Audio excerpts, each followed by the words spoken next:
this: "Dear Santa, this Christmas I would like," and then he goes through all of the things that he would like.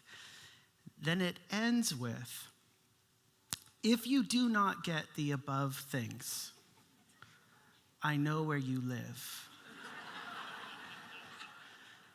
And then he goes on to mention some other things he will do to Santa. But there is a dark side to Christmas. In my son, apparently, he's trying to shake down Santa. We didn't send it.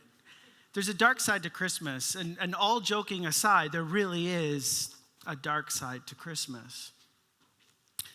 I don't know where you're coming from this Christmas and Christmas holidays, time with family. Sometimes those aren't happy memories. Just speaking truth this morning. Sometimes Christmas season brings up not so great memories, and Christmas can actually be a painful time if we've lost a loved one around this time of year, or maybe this is the first Christmas that you're spending without some loved ones. And it's great to have a rest from work, but maybe this Christmas, the rest from work is looking a little bit more permanent than just a week off between Christmas and New Year's. Christmas has a dark side. And maybe Christmas and it's exasperated not just because it brings up memories, but because, like the snow covering over all of the dead and dormant foliage, snow seems to be an image of the whitewashing that Christmas commercialism kind of does around this time of year. Peace on earth and joy to the world, and it's kind of like everybody just pretends that everything is great and good and wonderful. Even though we know deep down that the snow, rather than just whitewashing everything, is falling more like salt in wounds and showing the reality, the contrast that the world is not at peace. That things are not okay. That it's not a silent night or a holy night. It's actually dark. And the night in the world just seems to extend beyond. Aren't you glad you came this morning? The reality is, though, is that Christians can play into this, that we can whitewash Christmas as well. And we've done a really good job over the centuries of making Christmas kind of play into that plasticky, fake smile no matter what's going on sort of image as well. And we do it with the Christmas story. We kind of, oh, no crying he made. Right? Baby Jesus, first baby born ever that wasn't crying, he cried. He also messed his diapers and everything else. And we kind of make it into this beautiful thing, right? Like Mary's hair and her little shawl, nothing's disheveled, nobody's upset. Everything is just this beautiful, perfect, wonderful, joyous occasion. And the reality is the biblical picture paints one that, yes, there is great joy.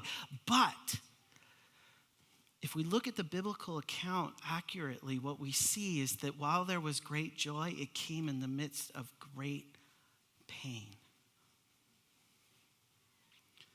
And that shouldn't discourage us, and that shouldn't rob us of our joy. What it should do is infuse us with a reality check that it is possible to have joy in the midst of our pain. And Christmas, when we get this, regardless of what we're facing this Christmas, whether it be happy, good times or solemn, reflective, painful times, that because of that first Christmas and the reality of what actually happened, we can find joy in the midst of pain. Here's one scholar. This is what he says about the Christmas account.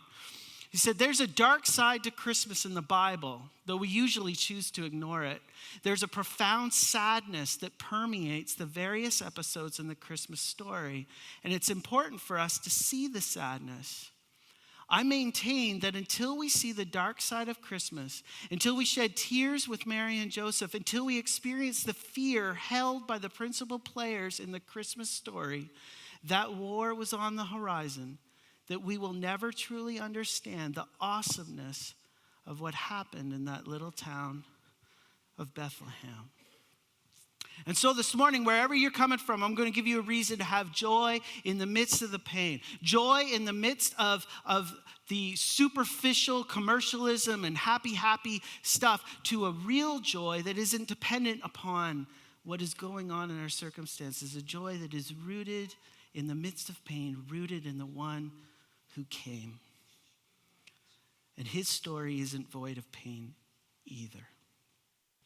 Let me pray, and then we'll look at Matthew chapter 2 together. Heavenly Father, thank you that we can gather together this morning and we can worship you.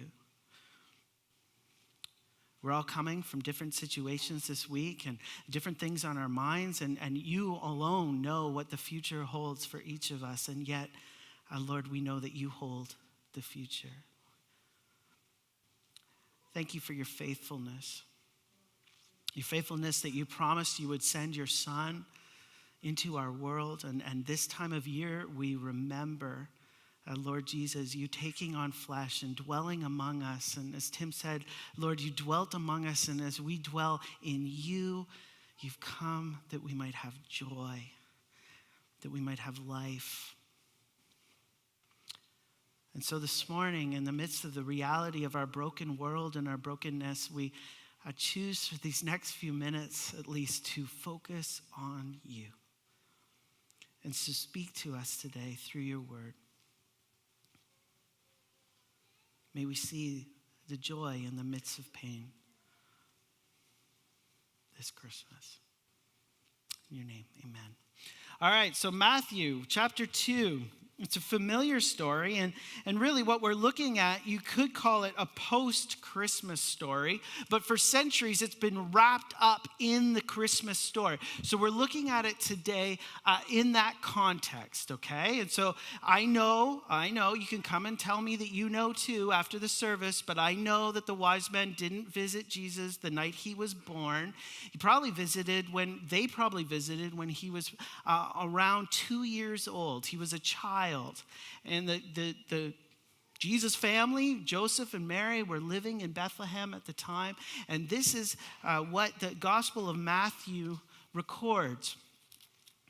It says this in chapter 2, verse 1. He says, "Now after Jesus was born in Bethlehem of Judea, in the days of Herod the king, behold, wise men from the east came to Jerusalem, saying, 'Where is he who has been born King of the Jews? For we saw his star when it rose and have come to worship him.'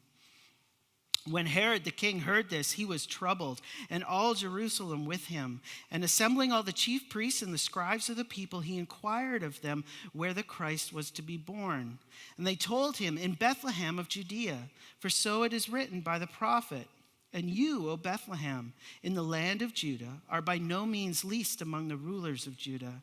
For from you shall come a ruler who will shepherd my people Israel.' And then Herod summoned the wise men secretly and ascertained from them what time the star had appeared. And he sent them to Bethlehem, saying, 'Go and search diligently for the child. And when you have found him, bring me word so that I too may come and worship him.' After listening to the king, they went on their way, and behold, the star that they had seen when it rose went before them until it came to rest over the place where the child was. And when they saw the star, they rejoiced exceedingly with great joy. And going into the house, they saw the child with Mary, his mother, and they fell down and worshiped him.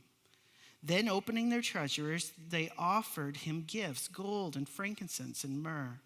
And being warned in a dream not to return to Herod, they departed to their own country by another way." You notice that chapter 2 starts with, "Now after Jesus was born in Bethlehem of Judea, in the days of Herod the king." Now, just a little bit of context here. Herod that they're talking about here, he was a puppet king of the Roman Empire. He wasn't a king of a sovereign nation. In 63 BC, a very famous Roman general named Pompey came in and conquered Palestine and Jerusalem and Judea and all of it with it. And he set up these puppet kings of the various states that the Roman Empire ruled over. And around 37 BC, a guy named Herod took over that role. He became the king, and he built a lot. He built the second temple. He built a giant palace, but he was also a ruthless, paranoid king. He had about 10 wives, killed some of them. He wasn't very loving towards his children. He actually was very paranoid that one of them would overthrow them. So much did he have this reputation of being a ruthless king and father that Caesar Augustus is actually quoted of doing this play on words about Herod. He said this: "I would rather be Herod's pig than Herod's son." You're like, what? Well, the word for pig in Greek is huios. And the word for son in Greek is huios, or huios. All right? And so he's like, look, you know what? You're going to be treated better as a pig in Herod's palace than you would be if you were his son. That's great. Caesar Augustus, one of the most famous human beings of the known world at the time. And this is what he says about the King of the Jews, which was also Herod's title at the time. Now, what's interesting is that these magi show up, these wise men. You notice verse 1, it says, wise men from the east came to Jerusalem. The Greek there is magi, from which we get our word magician. Okay, and they weren't like pulling rabbits out of hats. They were magi in the sense that some scholars would call them kings. Now, they weren't necessarily kings over land. They were wise, and they were students of culture and of literature. Many think that they were followers of Zoroaster from Persia. They came from the east and they studied. And the reality is that the Jewish people, because of the exile in Babylon, had gone to these places, and not all of them came home. And so the Old Testament became something that these magicians, magi, wise men, kings, would have studied. They would study the stars, and they would study ancient texts. And somewhere along the line, they put it together that this bright star that they saw was a symbol that the King of the Jews, the true King of the Jews, had been born. And so they make their way to Jerusalem. Why? Well, because that's the capital, and that's where the king should be. And so they come to Herod and they say, hey, where's this king? We want to worship him. Now, you can imagine paranoid. If he wasn't paranoid before, he should be paranoid now, right? Because Herod's like, I'm the king of the Jews.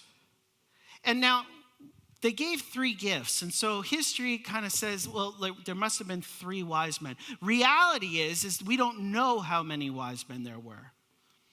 Ancient texts refer to there being a dozen. But again, nobody knows. The point is that there was a group of them, probably with an entourage. You notice that it says that all Jerusalem was troubled with Herod. Word had gotten out. You can imagine that this Persian entourage of these kings, these wise men, come into the town and they say, we want to see the King of the Jews. And they come before the quote unquote King of the Jews, and they're like, where's the King of the Jews? We want to worship him. And Herod's going, bow down. They're like, no, he was just born. We saw a star. You notice the text says that Herod talked to them quietly in verse 7, wanting to know when the star appeared. Hey, when did you see that star? You know, we have this idea that the star kind of led them from Persia to Israel. But the text doesn't say that. Now, the star did lead them from Jerusalem to Bethlehem and to where Jesus actually was. But they saw the star when they were in Persia that told them that the King of the Jews had been born. There's a text in Numbers that says that this King of the Jews would have a star. It's in the Old Testament. And chances are that this is what the Magi had seen. Now, what this star actually was, scholars debate and guess. Chinese astrologists from that time record and talk about this aligning of stars that happened that could have been the message. What's interesting is it was an aligning of stars or planets of Jupiter, which was the planet for deity, and Saturn, which was the planet representing the Jews, and then Perseus, or the star cluster that reflected Palestine. And you could imagine that those things kind of align together. You got these wise men. They know that there's an ancient text from Israel that talks about this king being born. And then you see these stars align and they go, king's been born, time to go. And they bring their entourage to Herod. Now, Herod calls them aside and he's like, tell me when this star happened. All right. And then he's like, and you can tell, right? It's like, okay, you guys go and find him. And when you find him, you tell me because I want to go and worship him too. Herod's like, I'm so smart. I wonder if, we've all heard this story so many times, if we kind of read into it. The Magi, it seems, didn't think anything bad of that. But what's interesting is everybody's troubled. Everybody's troubled. Herod's not the only one who's troubled. All of Jerusalem is troubled with him. Why? It's so weird. You'd think that this promised king that was to be born, that for thousands of years, this promised king was to come.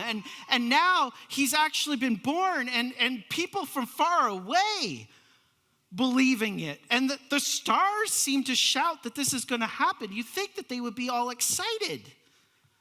But it says they're deeply troubled. We'll come back to that in a second. So the star leads the magicians, the magi, the wise men, the kings, their entourage to Bethlehem.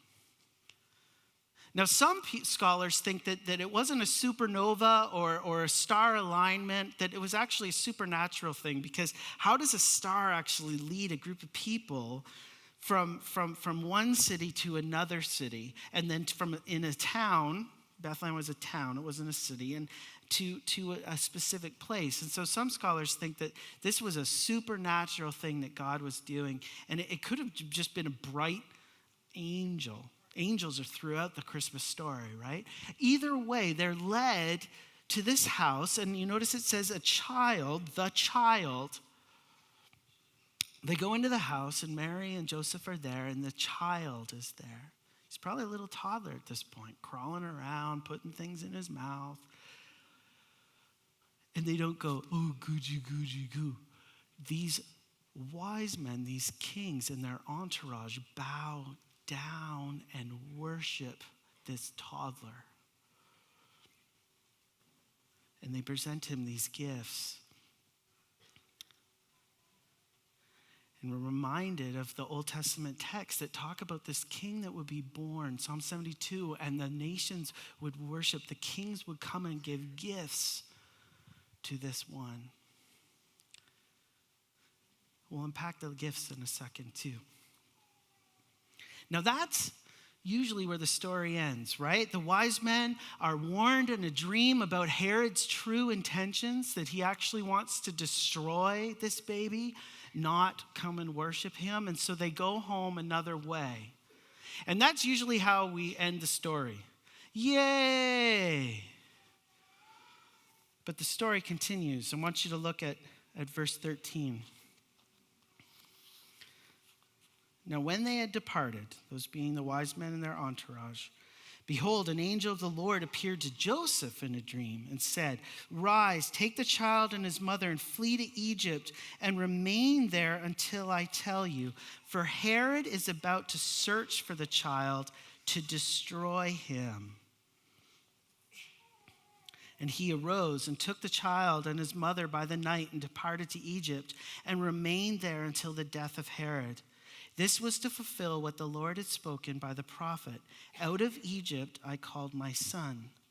And then Herod, when he saw that he had been tricked by the wise men, became furious, and he sent and killed all the male children in Bethlehem and in all that region who were 2 years old or under, according to the time when he had ascertained from the wise men.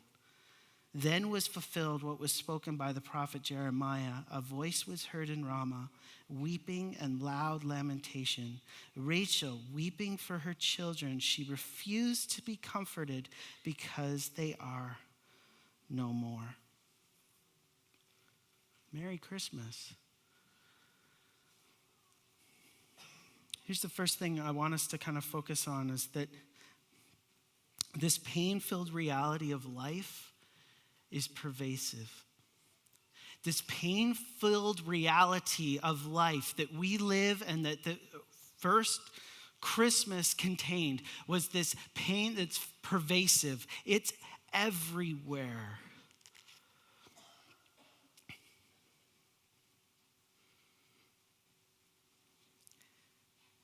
You know, these are the part of the Bible that often gets missed. And you can see why, because it's like, you know, that jarring record scratching. What? What is going on here? This is supposed to be the most amazing time in all of human history. So joyous. The verse 14 says that, or 10 says that the wise men see the star and it leads them to Bethlehem and they're filled with exceedingly great joy. Mega joy. And in the Gospel of Luke, we hear that the angels, when they showed up to the shepherds, are like, worship, worship, glory to God in the highest, peace on earth. We give you great news of great joy that shall be for all the people. And yet we read in this text that the announcement of the birth troubles the whole city of Jerusalem, God's people. Who knew? They quote Micah 5 to Herod and say it said that the king would be born, the Messiah would be born in Bethlehem, and yet they're troubled. And this usurper of the throne, from Herod's point of view, when he finds out the wise men aren't coming back, he figures it out and he goes to Bethlehem and he slaughters. You know, I read one commentator and it was so silly. It's like they're trying to make it not that big of a deal. And this is what I mean about whitewash. He goes, the reality was that Bethlehem was a very small town, so there was only probably about 15 to 30 children that were killed. Can you imagine him as a politician going into the town of Bethlehem, weeping mothers and fathers and going, now I want to let you know that comparatively speaking, this was quite a minor massacre.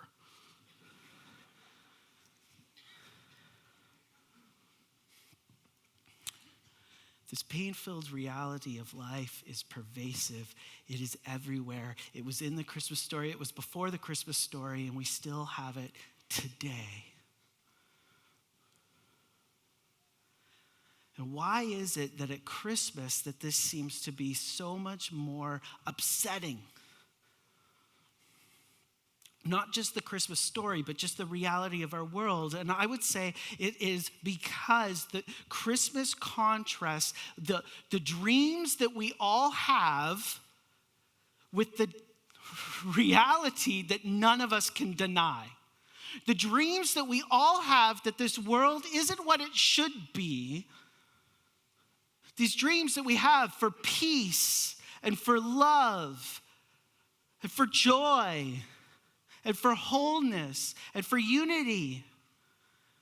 We all have it. And at Christmas, we shout it out. We sing about it. We give gifts and we celebrate. And it's so good. But there's this other part that none of us can deny. And that is that this world is broken. That things aren't what we dream they should be. And it's unsettling. It's unsettling. But I would argue that the pain-filled reality of this life points to the purpose-filled reason Jesus came to give his. If we separate and ignore the pain, we're left with the question of, why did Jesus come? It's only in light of the pain that we see the true reason for why Jesus needed to come. C.S. Lewis has this quote. He goes, "When I was an atheist, my argument against God was that the universe seemed so cruel and unjust. But how had I got this idea of just and unjust? What was I comparing this universe with when I called it unjust? Of course, I could have just given up my idea of justice by saying that it was nothing but a private idea of my own. But if I did that, then my argument against God collapsed too. For the argument depended on saying that the world was really unjust, not just simply that it did not happen to please my fancies." You see what he's saying there? He's saying, look, I have this dream, this reality of what should be, but I cannot deny that this reality is not here. And I'm angry at God because this world is unjust and he's not doing anything about it. But where did I get this very idea? I can't say that God doesn't exist because the world's such an evil place. Because I know that it's an evil place and that bugs me to the very core of who I am. So rather than denying that God exists, the problem of evil actually proves, because it's a problem, that God exists. C.S. Lewis in another book he says, God gets our attention because we cannot ignore pain. He whispers to us in our pleasures, but he shouts at us in our pain. He shows us that the world is not right and that we're not right. And yet there's something inside that says it should be. It could be. Almost echoes of like it was. And our longing for it to be again. See, reality is that our pain in the Christian worldview is not something that is devoid of meaning. See, the reality of this pain-filled world is pervasive, but it's also personal. It's also personal.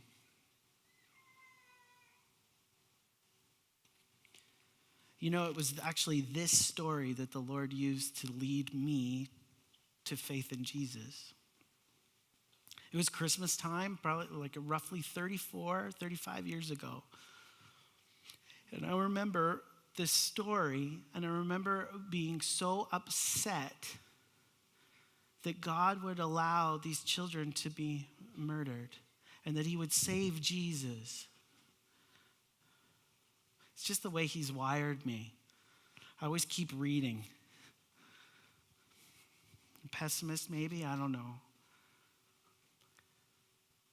And I remember sitting down with my dad, crying on my bed and going, it's not fair. God is cruel. This is horrible. Why would he do this? And my dad's not a theologian or a philosopher, but he basically said what C.S. Lewis said to me as a 4-year-old, way less intense or logical as that.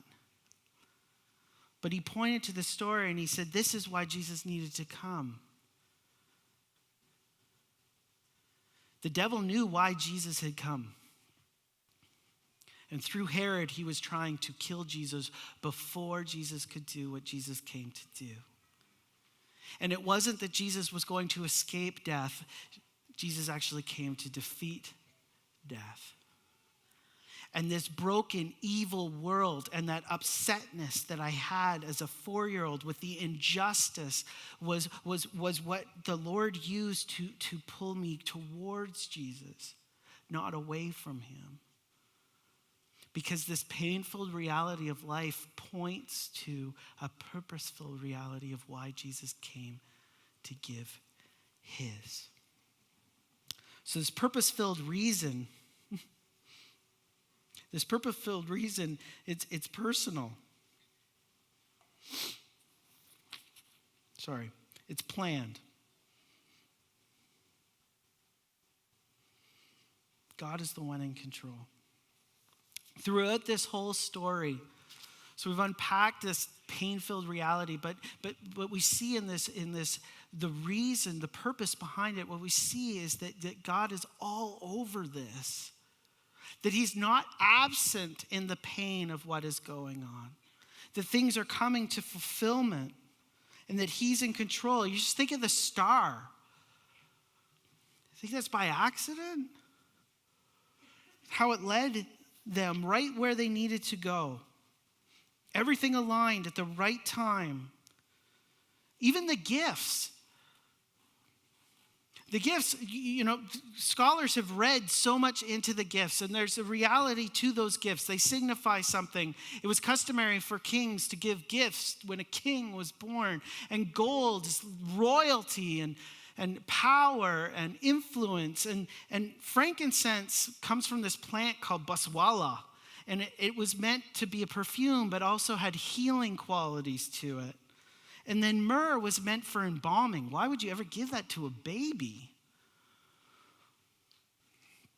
But more than that, just practically speaking, these kings come and give these gifts, and then look at this poor couple. What do they have to do? Right away, travel. When was the last time you took your family on vacation? That costs money. You're like, wow, I learned something this morning. No, right? See?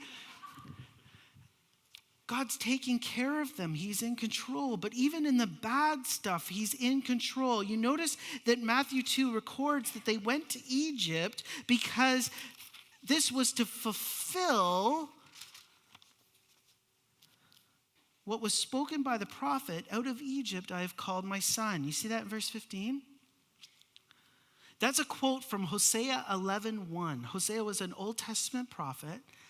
And Matthew is full of fulfillments. And he uses fulfillment in a broader sense than what we would use today. There are some where it's exactly how we use it today. There's kind of three ways that the gospel writers use fulfillment. The first one is just like a prediction was made or a prophecy was made and it came to come true. Okay, that's the first one. So the Micah one, the Messiah would be born in Bethlehem. Okay, that's a fulfillment. He was born in Bethlehem. But the other two types are a little bit more different, more Eastern in the way they think. Westerners, we wouldn't call this a fulfillment, but they viewed this as a fulfillment. And one of those ways was just this reality that Jesus embodied the text in a way that hadn't been done before, the meaning behind the text. Okay, we call it typology. And there's this idea that in what Jesus did, it fulfilled what was said about Israel. And there's this fulfillment that's happening in that Jesus is the true Israel. And so what was said about Israel, now Jesus is walking in and bringing that fuller meaning too. The other type of fulfillment that's used in the gospel is this idea of just fleshing out. Okay, so when Jesus said, I came not to abolish the law, but to fulfill it. Okay, and to come into all that it was meant to be. All right, so the first one, Micah, that text is number one, prediction fulfilled. But even in the bad stuff, God's in control. Going to Egypt wasn't an easy thing for this family. Travel wasn't easy. They were on the run. And yet Matthew says that this was to fulfill something that was said hundreds of years earlier. Talking about the son was talking about Israel as Jesus' children, but in a greater sense, God is talking about his son. And we're pointed to and reminded of the Passover, the first Passover, and how the people of Israel were slaves in Egypt, but they were brought out of Egypt by God's grace and his mercy, and he rescued them. The next one is a little bit harder, and that the slaughtering of all of those babies was actually a fulfillment. Again, Jesus embodying, and the story of Jesus embodying what had taken place earlier in a greater way. Rachel was one of Jacob, later named Israel's wives. And she actually died near Bethlehem. You can read about it in Genesis 35. She died giving birth to her last son named Benjamin. But Benjamin's first name was Ben-Oni. He wasn't Italian. Benjamin means son of my right hand, and Jacob renamed him. But Ben-Oni means son of sorrow. Later on, during the time of Nebuchadnezzar, when the Israelites were being taken into exile, they camped on their way back to Babylon. They camped outside of Bethlehem. And Jeremiah, in Jeremiah 31, the prophet of that time, talks about Rachel weeping. And so you get this dead son or dead mother giving birth to a son of sorrow. And then you get the children of Israel being brought into exile, and the reminder of the weeping and the sadness that happened during that time. And it's almost like a mother-son relationship is being broken again. And then now here, Matthew takes that analogies that had happened to the people of Israel, and he says, look, it's happening again.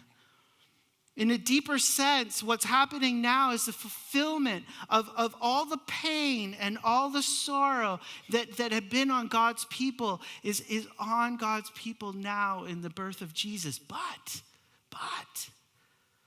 Jeremiah 31, you might recognize that. It goes on to talk about, Jeremiah talks about out of that weeping, and out of the exile, there was going to come a new covenant. This Messiah would come, and he would lead his people into a relationship with God that would never end, would never be broken and taken into exile again, because he would write the law on their hearts. He would be their God. They would be his people. And so there's this hope even in the midst of it. And we can have joy even in the midst of pain, because the promises that were made are all yes in him. 2 Corinthians 1:20. And God is in control even in the darkest times. Romans 8:28 says that he works together for good, all things for those who love him. And Christmas reminds us of that, but more than that, see, this purpose-filled reason isn't just planned. God is the one who is in control, but it's also personal. It's the God who has come.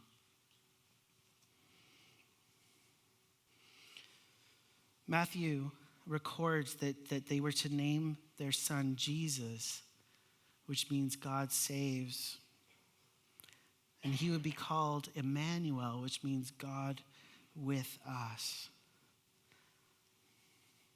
And it's interesting, the wise men worship. The word for worship there is not attributed to anything else other than God. They were worshiping this one, the Son of God, God the Son, second person of the Trinity, who took on flesh and dwelt among us. And their joy was rooted in this. Here's a Christmas text that we always look at, and we're going to put it in context this morning. Can we throw up the Isaiah 9 one? All right? So we know this one, right? We talk about this at Christmas. We sing it all. This is for unto us a child is born, unto us a son is given, and the government will be on his shoulders, and we'll call his name Wonderful Counselor, Mighty God, Everlasting Father, Prince of Peace.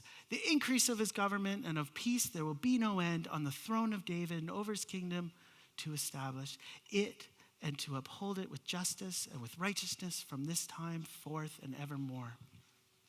It's awesome. And it was actually this promise that gave the people of Israel a joy.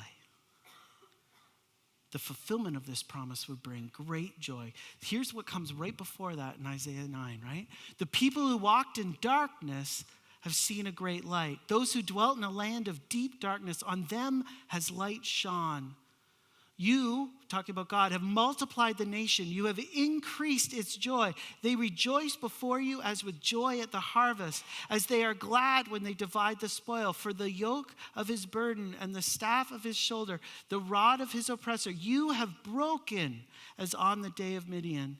For every boot of the tramping warrior in battle tumult and every garment rolled in blood will be burned as fuel for the fire. That comes right before the promise of this child.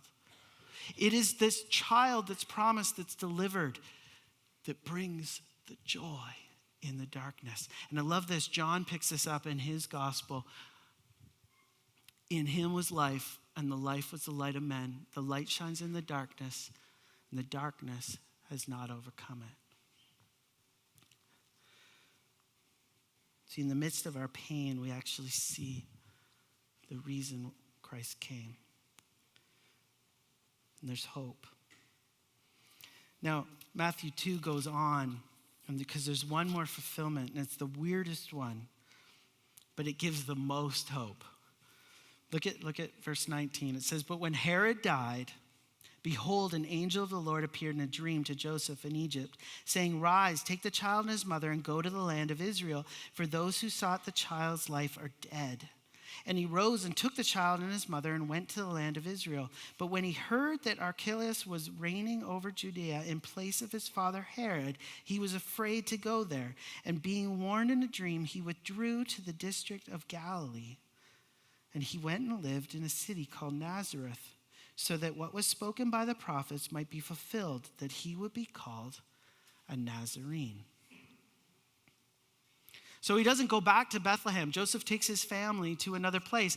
And it's interesting because Bethlehem was where David was from, and that's where the Davidic line of kings would come from. But even though Jesus was born there in fulfillment of that, he didn't grow up there. He grew up to fulfill another promise. Here's the weird part about it, is that nowhere will you find that the Messiah was to be a Nazarene.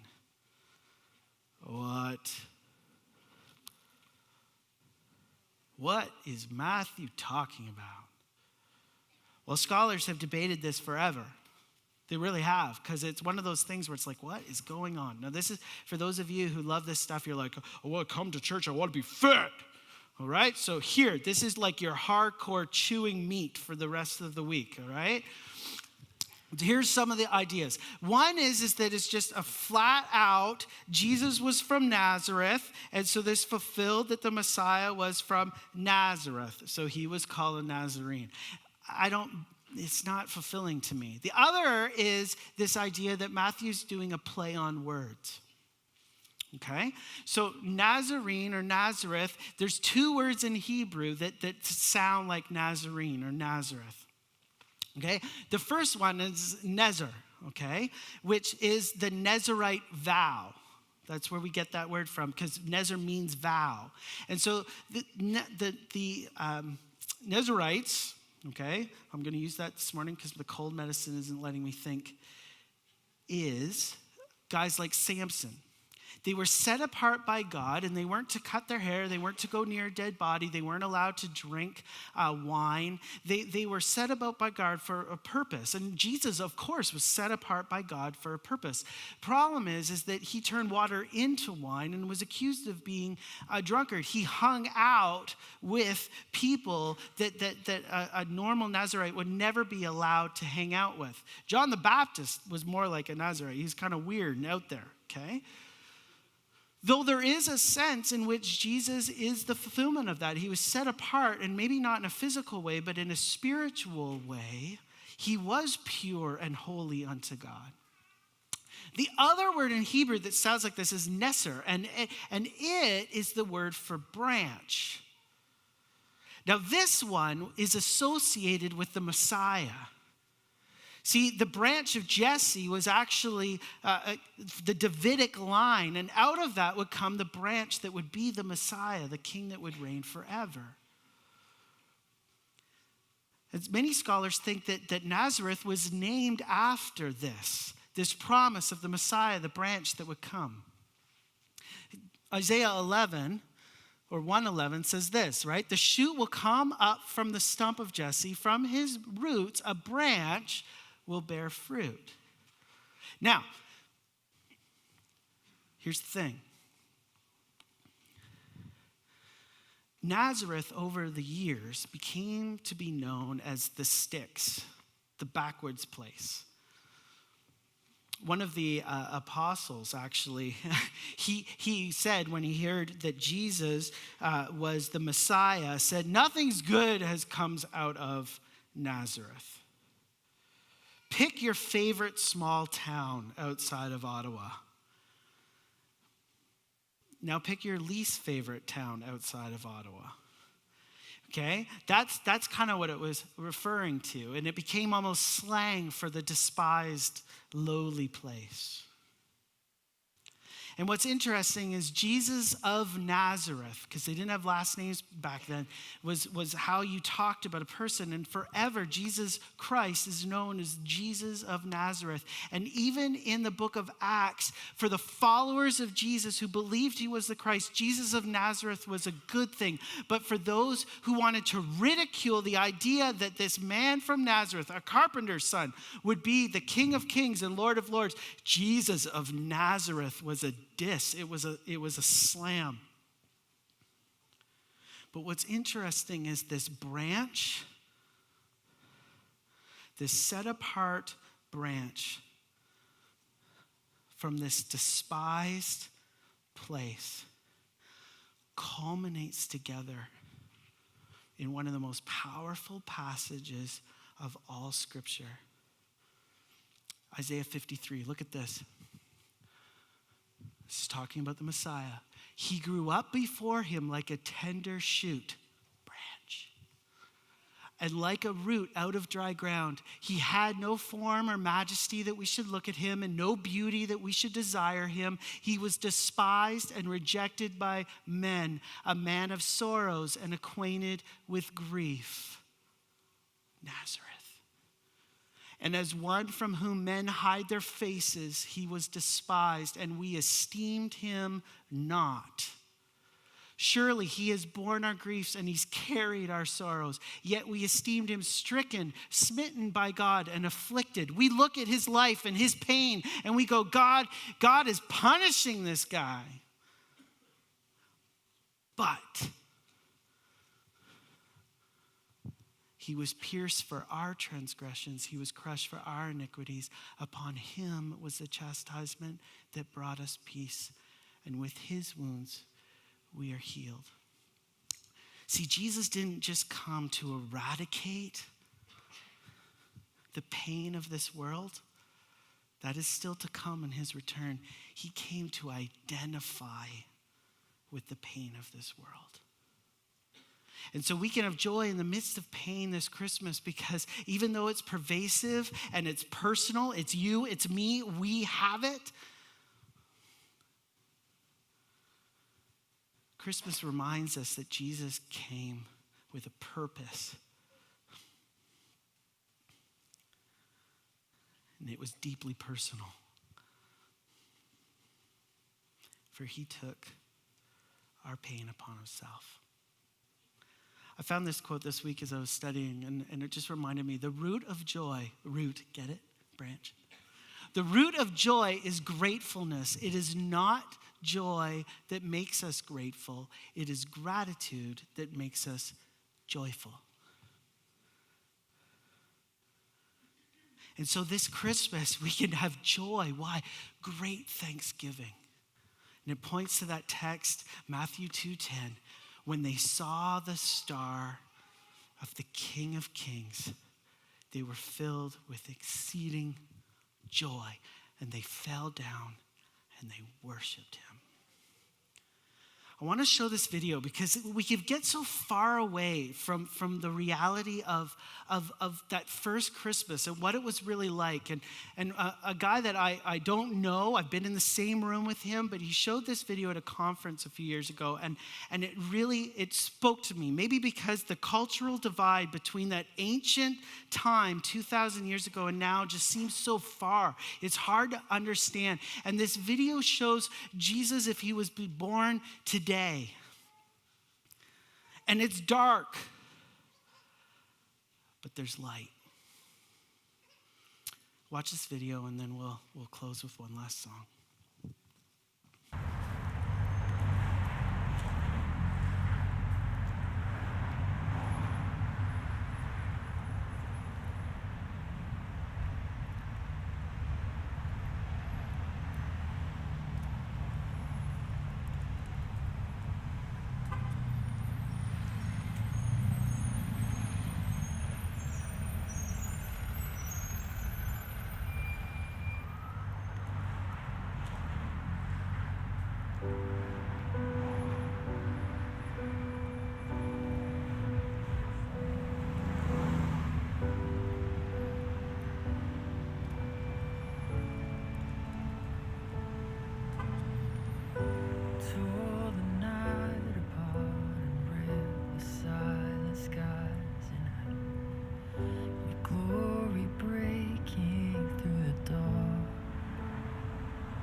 joy in the midst of pain. Because we know the one who came. Let's stand together and let's worship out of hearts of gratitude and joy. And Jesus is here. He came, he was born, he lived, he died, he rose again, and one day he will wipe every tear from every eye. And until then, we know that that promise is true because the promise of him coming the first time came true. And he's here to meet with us. He is not one that is unfamiliar with the pain of our world and the pain that we each have. And so let's worship him this Christmas, God with us. It's the joy of Christmas. Let's sing.